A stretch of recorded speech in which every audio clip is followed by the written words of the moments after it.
So we are starting with the screening of Tinubu's ambassador designates, where the likes of Reno, as well as for Food Kayode and others, went through the supposed Senate screening today. So from the report, they are all meant to be confirmed. And some of them were told to take a bow and go. Yakubu Momodu, the immediate past chairman of INEC, also attended the screening too. In all today, right? It didn't just happen, not without its regular drama.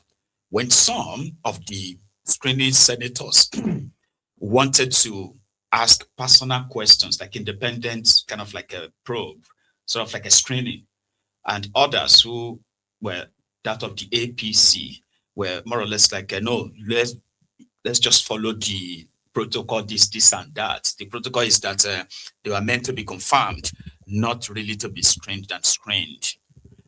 And Ndume, who wanted to take a dig at Reno, FFK, and few others, was also prevented from doing so. And that was the highlight of the drama. So tonight, let's start with the entrance, the ambassador designate, taking their own, supposed walking into the Senate building for their own screening, I think.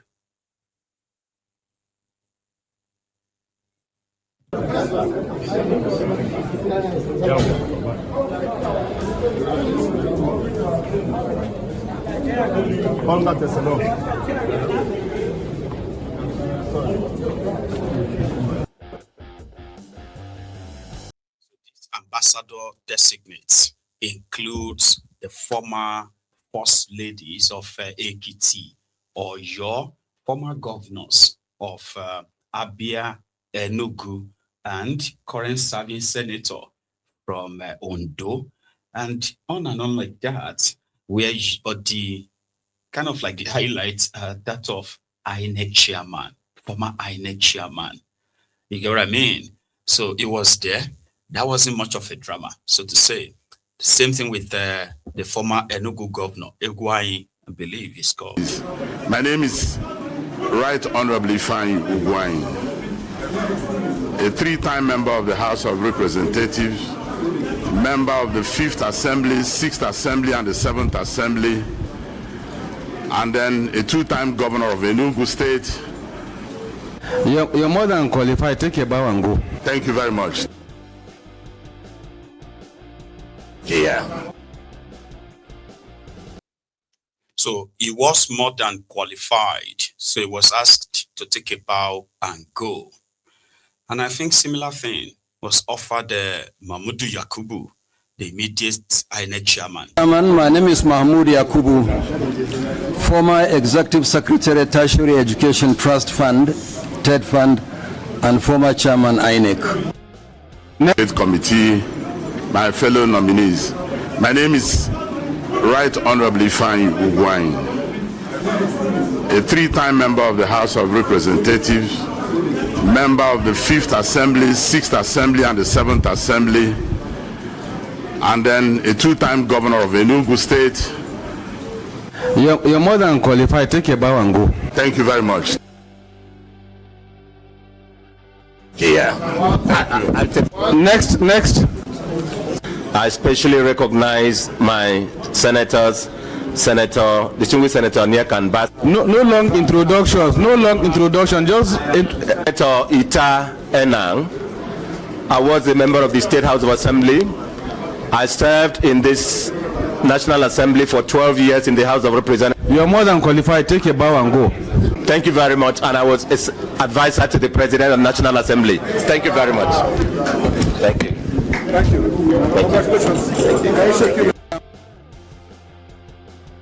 Question about what are their plans now with the state of Nigeria.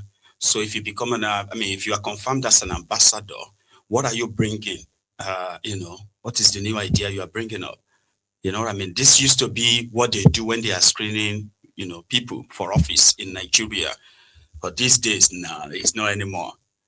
You know, you are in the call-loose era. Well, some of them did try to at least do their job, but at the same time, they were also prevented. That is the drama that took place. Eventually, they passed all of them. Don't forget that too. But this, not without this happening.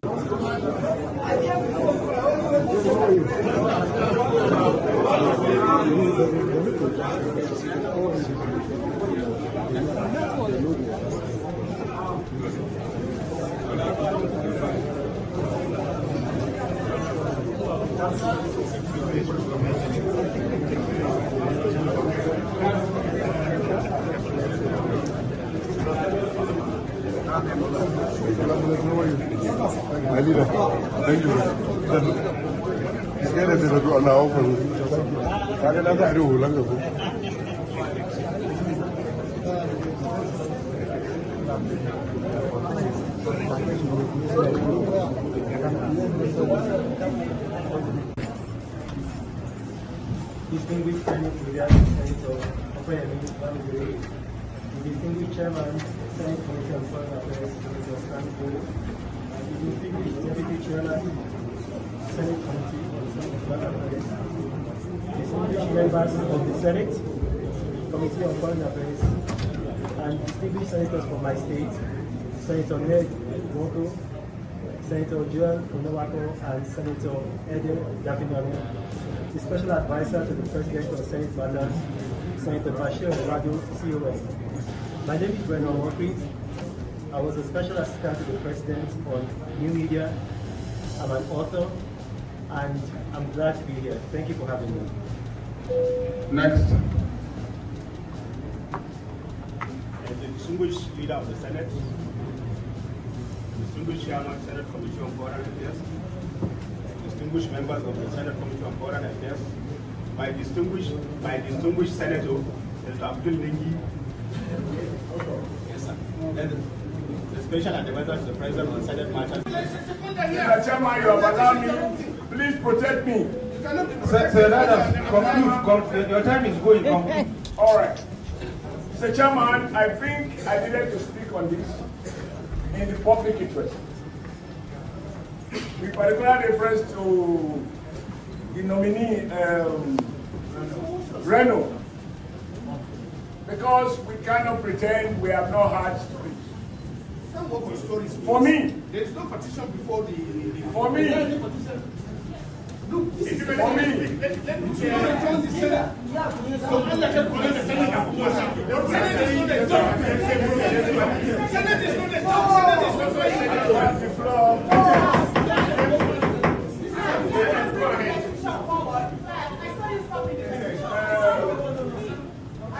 Mr. Chairman, I believe The time has continued.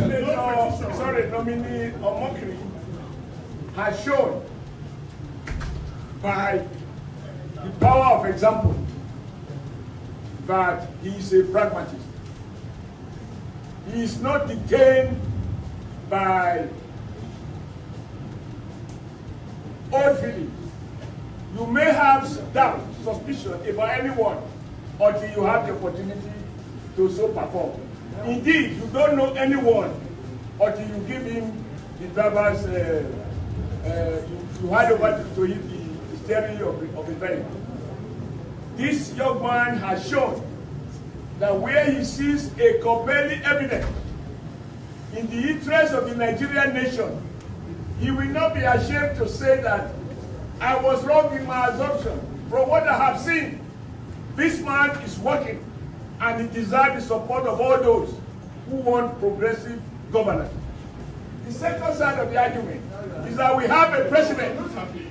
We have a president who has shown that by the power of example, the minimum requirement of leadership, and here I will proudly say I was a governor, which is a head of a subnational government. And so when I talk, those who are not the governors should listen. You have to have, Your Excellency, you have to have that large hand. You have to have, for me, President Bola Ahmed Tinubu has showed a real quality. That the fact that you criticize me during the election, the fact that you abuse me at what time was Senator Adams, you made your point very clear. There is a motion. There is a motion. Senator Adams, you made your point clear. There is a motion in place. Any seconder.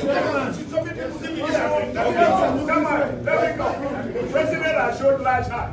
And he deserves to be commended because he's now a president of all Nigerians. We commend Mr. President. We commend Mr. President. I congratulate you and I congratulate you.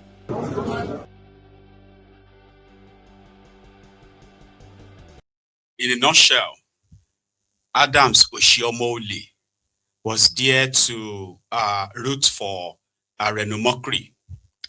And yeah, a lot of them have had probably distinct bite of Reno mockery mouth, so to say. And he swallowed all of that. All of that. Enough that he pretty much like turned to the usual that you can't really shame the shameless. So he's wrapped that up. He's met with Kolu several times. He's walked back on his own words. He's at his own, you know what I mean? So what is that motion about? I think it's simply about they should screen them individually, make them cuckoo, sure you get, so that they will be able to deal with Reno mockery. But while they were at it, Tinubu's main directive, his order, was that they should clear them. There are people who believe that by the time the Senate will release the list of all the confirmed ambassadors and the rest of them, they may drop one or two names. There are people who are expecting that, and there are those who believe that Tinubu just wanted to have Reno mockery for Food Kayode, the two of them, to have a run until they wouldn't put their rejection on him. They will put it on the Senate, like that of El Rufaya, Kaduna Littlefinger. But I don't think that's the situation in this instance. So the Senate seems to have probably like learned their lesson. When I say the Senate, I'm talking about Babiole's Senate, right? Lai Mohammed has resurfaced though. A lot of people were asking, where is Lai Mohammed all this while? The grandmaster of deceit, the grandmaster of propaganda, gaslighting, lies. Somebody who is so legendary, right? That they said if you put 10 microphones in front of Lai Mohammed and give him just 2 minutes, Lai Mohammed would tell different lies. So all the 10 microphones within 2 minutes. Is a legend. Is somebody that a lot of people are, I don't know, like they get so mesmerized by how shameless somebody who is meant to be like a grandpa. True story.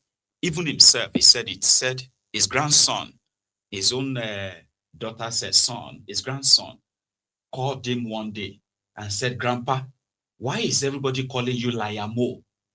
Just so you know that it's actually beyond, here you guys, it's beyond somebody just doing his job. He is a legend that will tell so much a lie that even the journalists will be short of words of what to say next.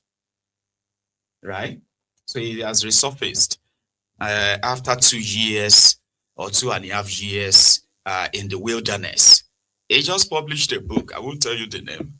However, in that book, it's kind of like, as usual, eulogizing Boko Haram, how Boko Haram saved Nigeria, how Boko Haram is blah, blah, as usual, right?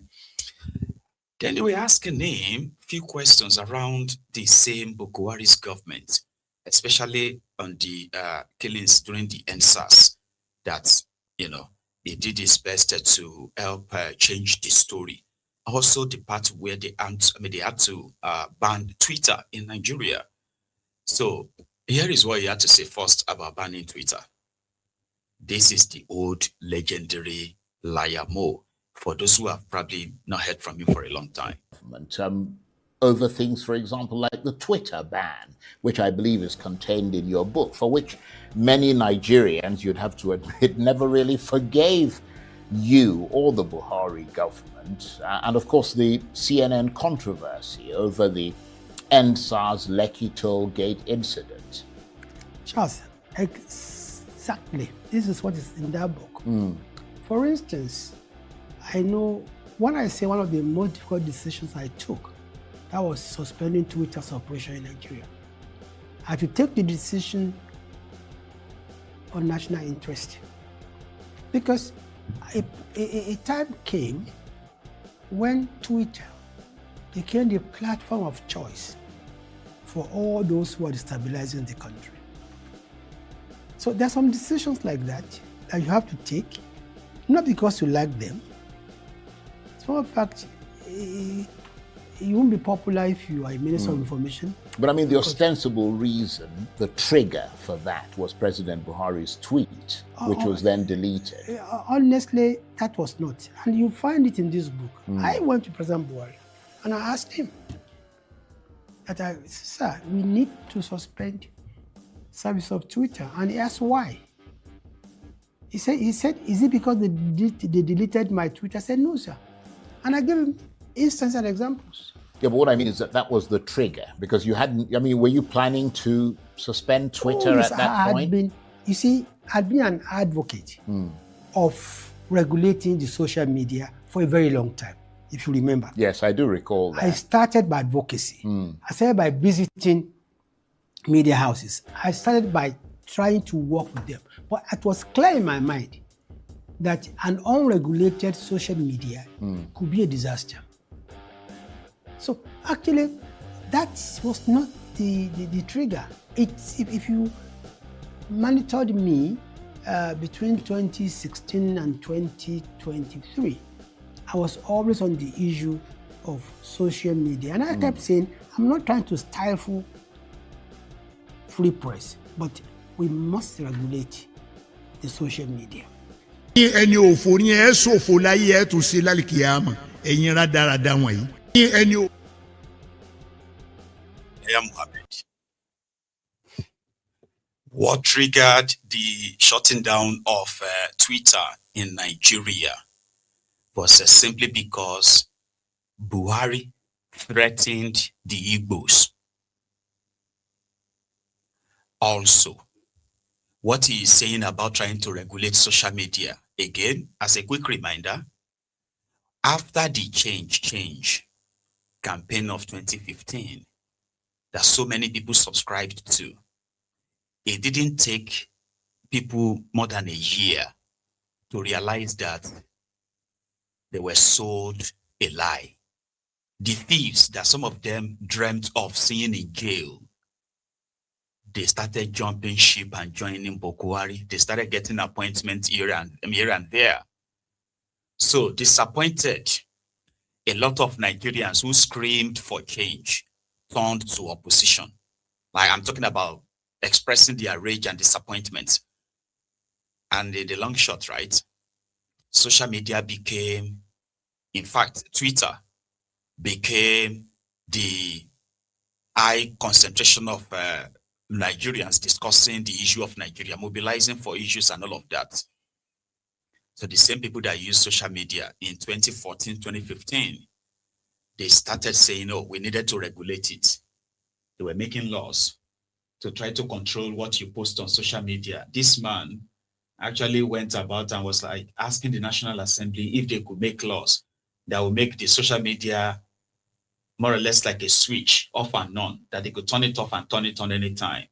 All of that failed. Then you know what now triggered Boko Haram to threaten the Igbos that now led to the shutting down of Twitter in Nigeria? I'll tell you. The IPOB. The obsession that some of them have with IPOB today, that some of you can't really, you can't really understand. Why do they have this so much obsession? Why do they get triggered every time you mention IPOB?